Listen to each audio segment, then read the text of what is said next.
Howdy brewers, you're looking at the inside of my Grainfather. I'm about to mash in my grains for my Australian Pale Ale.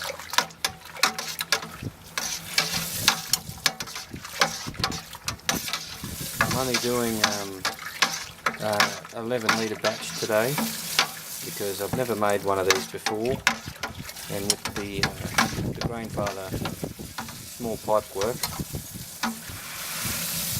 it really does make it pot easier to do a small batch.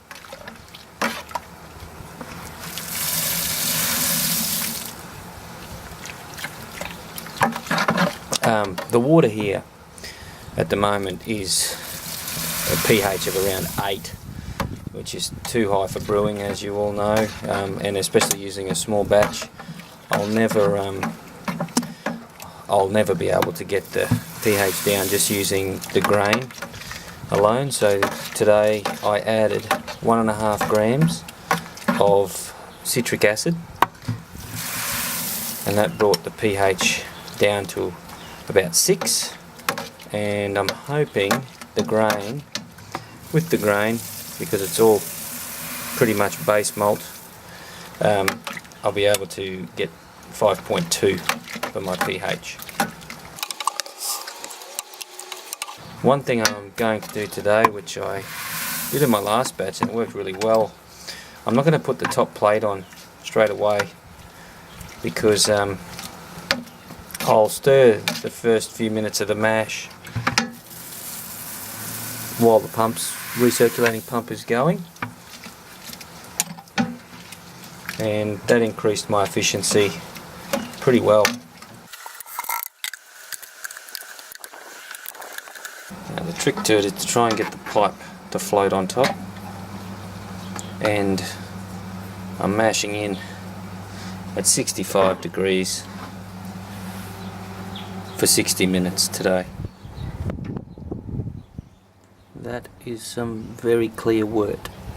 I stirred it for the first 20 minutes, but it's been running for another 20 now with the top plate on, and that is just perfect.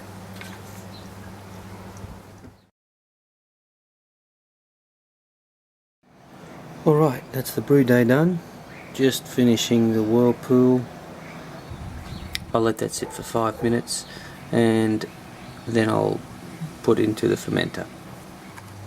So I'm transferring to the fermenter now, straight out of the Grainfather, without going through the counterflow chiller. I've run out of time today, so I'm going to do a slow chill or no chill method. I'll put it in the fermenting fridge and leave it overnight and pitch the yeast tomorrow. But you can still see the wort's still running pretty clear, but I'll transfer to a different fermenter tomorrow to make sure the beer is not sitting on the tube. Howdy brewers, this is the Australian Sparkling Ale. It's a brilliant orange colour, probably too dark for the style, but looks a treat. It's cloudy because of the Cooper's commercial yeast that's in it. Let's give it a taste. That is a really good drinking beer. Hot day. It smells very clean. There's not a lot of yeast profile to it.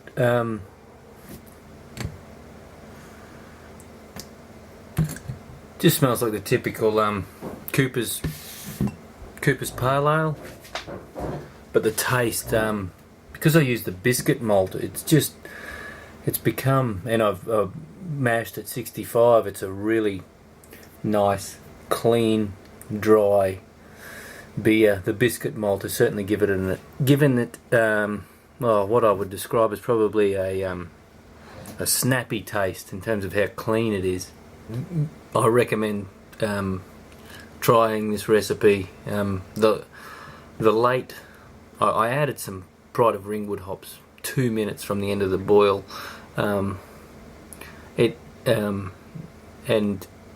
dare say that has given it a very, very slight citrus or piney and piney type flavour, but it's just a easily quaffable beer. So until next time, happy brewing.